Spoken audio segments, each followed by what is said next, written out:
It's not often you have a turkey go flying through your windshield, but that's exactly what firefighters in Box Elder County say happened over the weekend here. As news specialist Mike Anderson explains, they're now urging drivers to watch out for wildlife.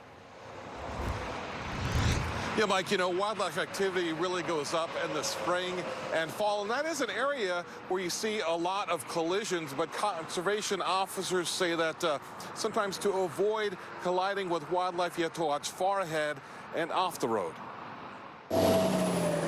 A turkey at a high speed can do a lot of damage. This one ending up in the back seat. When we got on scene, driver had some pretty good lacerations throughout his head. But Javier Munoz, a captain with Garland Fire Department, says the driver and passenger both had only minor injuries. This is, to my knowledge, is the first time Garland Fire has ever responded to such an incident, as at least involving a turkey. But Munoz says the area is not new to wildlife collisions, often deer, sometimes moose. Don't drive too fast, obey the speed limit, and also don't drive distracted. Mark Hadley, Northern Region Outreach Manager with the Division of Wildlife Resources, says it can take some extra effort to prevent a crash with an animal looking far ahead. Typically what happens in wildlife collisions are people are driving down the road and all of a sudden hear from the side of the road an animal's crossing and they come out of nowhere. Which means you may have to keep an eye off the road to the shoulders, and at night, if you can avoid blinding other drivers, use the high beams. Sometimes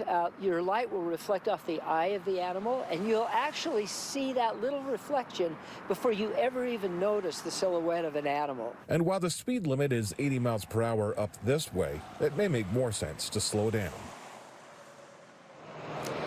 And Hadley says you also want to avoid quickly veering to the side to avoid hitting an animal. You can end up actually off the road, possibly doing even more damage or injury. He says often it's better to simply slow down, even if it means hitting the animal, because you might do less damage that way. Back to you. Yeah, it could be your life or theirs, so you want to definitely save your life. All right, Mike, thank you.